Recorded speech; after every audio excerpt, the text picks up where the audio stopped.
smell you, they'll run away if they can. So even getting to see them out in the forest is pretty rare.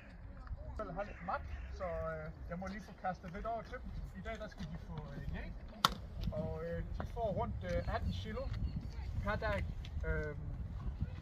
Så det er altså det er mye kjøtt til den ulveflokken her.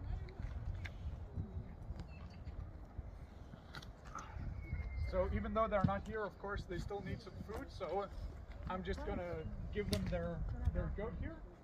They get around 18 kilograms per day for the pack. So around 2 kilograms per wolf in here. Jordan! Kom der!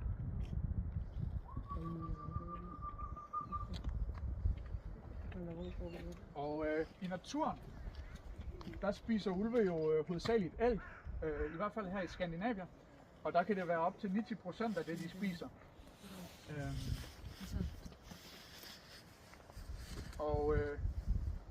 Der er jo bare rundt 170-180 ulve i naturen i Norge. Og de fleste er kun deltids norske.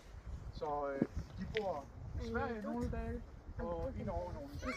Så vi har bare rundt 50 ulve, som bor permanent i Norge.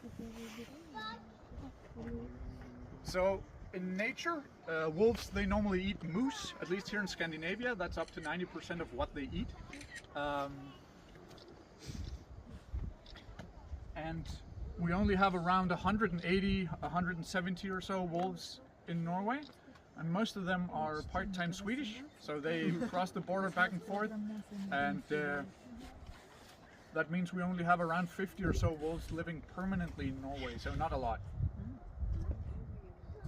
And 10 of them are in here?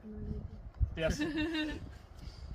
But the pack in here actually came to us from a zoo in Sweden that had to close after COVID. So these are Swedish wolves.